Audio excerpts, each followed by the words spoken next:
တော့မူတွန်းနေပြီးမှထောက်လိုက်တဲ့ Franco vs Franco 4 vs 4 mode လေးပဲဖြစ်ပါတယ်ခင်ဗျာအဓိကဒီမိုးမှာဆိုရင်တော့ bro ကထိတ်တိုက်ရင်ဆိုင်ရမှာဖြစ်ပြီးတော့မှာဗျာ Franco တကောင်တည်းပဲတောင်းပြလို့ရမှာပဲဖြစ်ပါတယ် gameplay ရဲ့အဓိက skill ကတော့ skill 1ပဲဖြစ်ပါတယ်ဗျာတို့ဆွဲနိုင်လို့မှာဗျာအနိုင်ရှုံးတွေကတော့အဲ့ဒီအပေါ်မှာပဲမူတည်နိုင်မှာဖြစ်ပါတယ်ခင်ဗျာအဲ့ဒီ Madden မှာဆိုရင်လေတခုနဲ့တခုမချိတ်ဆက်ထားတဲ့ platform တစ်ခုပါမယ်ပေါ့နော် enemy back platform နဲ့ကို back platform ပေါ့လေအဓိကဒီမှုထဲမှာအနိုင်ရရှိဖို့ဆိုရင်တော့ပြေတိုတက်ခေ30ရမှာအနိုင်ရရှိတော့မှာပဲဖြစ်ပါတယ်ခင်ဗျာအဲ့ဒီ platform တစ်ခုကြားမှာတော့အနေ credit ကိုဘလို့စားခြင်းအဖြစ်ဗျာ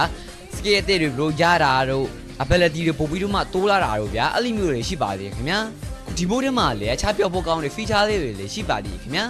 official server ကိုဘယ်ချိန်မှာရောက်လာမလဲဆိုတော့မသိသေးဘူးဆိုပေမဲ့၎င်းခုကတော့ advanced server မှာတောဆော့ထားတာပဲဖြစ်ပါတယ်